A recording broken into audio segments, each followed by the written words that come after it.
Welcome to Eastern Melbourne PHN's Primary Care Discovery series of videos, brought to you by the Digital Health team. We hope you enjoy this video. To keep up to date with our latest videos, hit the subscribe button and select all notifications. And if you like the video, give it a thumbs up. So what I'm going to be talking about today is patient flagging. It's an exciting new function that we've been working on for quite some time with the team. This is the agenda. So we're going to be going over what is patient flagging, how to create a flag, how to create a status, how to flag your patients, and then how to view your flag patients in clinic summary report.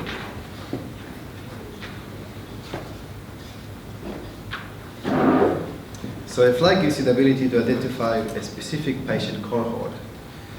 Flagging a patient will assist you in easily identifying additional information about a cohort. For example, refugee patients, my Medicare patients, and my Medicare is a hot topic at the moment. We'll talk about it a little bit later, how to use my Medicare. We identified that the clinical information system doesn't always record some of the information, example, the refugees again. So we created this function to assist you in identifying this information in Folder Explorer.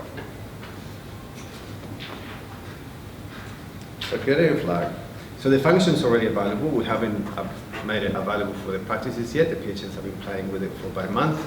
So once you log into Pola, you're probably familiar with that menu there.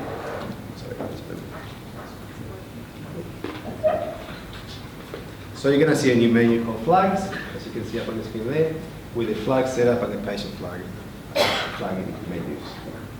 So the flag setup is obviously where you go to create your flags. And the patient flagging is where you go to create your flag your patients. So once you click into the flag setup, you'll be taken to the flag statuses, or add a flag, or export your existing flags. There's a couple of rules of creating a flag. Sorry, can you hear me properly? Is that better? Yeah. So when creating a flag, you can have as many flags allocated to a patient as you want. However, each flag can only have one status. So for example, patient A can have flag A, B, or C, but each flag can only have one status.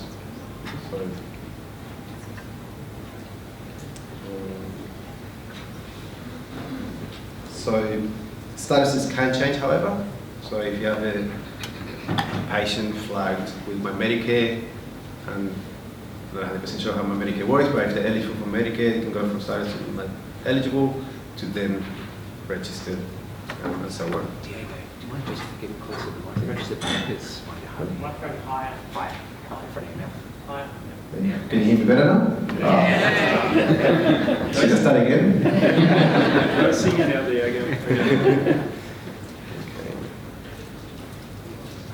So creating a flag is actually quite easy. You go to the create flag button, and then you just enter a flag name and a small description. You might be running a program that runs in the future, runs for a particular period of time, so you can set a date, which means that flag will only be available between those dates. If a flag becomes if you don't no longer need a flag, then you can just untick active, and that flag will no longer be available to use. Once you create the flag, then you'll be able to allocate the statuses. Eligible is always the default status because we do need at least one status for flag. And then you can select whichever status you need for that flag. So creating a status is quite easy. You just give it a name and a description.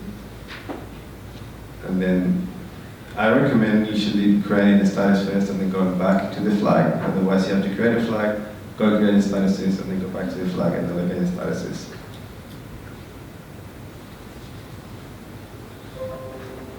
So there's a few ways that you can flag the patients.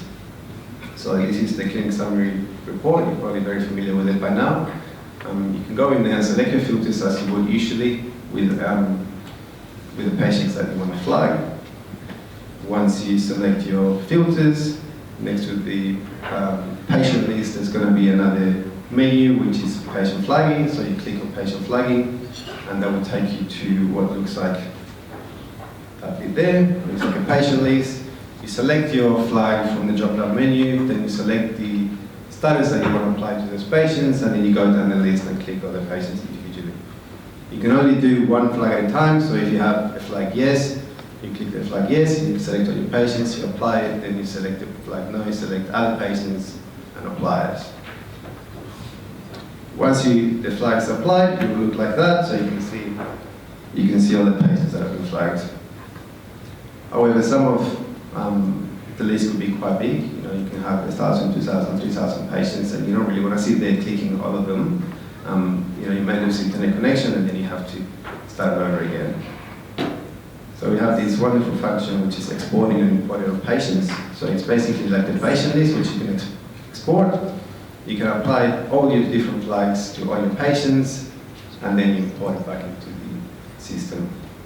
It's quite quick, and I think it's much easier.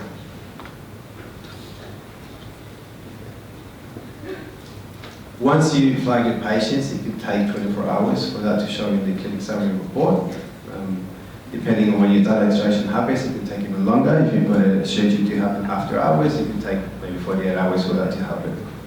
So the clinic summary report under the filters and patients is going to have two new filters. One is going to be the flag name and then the flag status.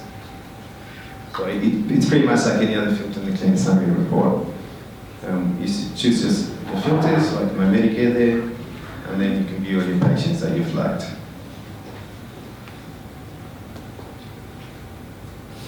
That's it for patient flagging. So if you've got any questions, feel free to come see us on the site here. Contact your PHN representative, or in October we're going to be holding a webinar that is going to be more in-depth. It's going to be live demonstrations, and we'll be able to answer a lot of your questions. Thank you. If you found this video helpful, remember to subscribe to the MFIN YouTube channel and give the video a thumbs up. See you in the next video.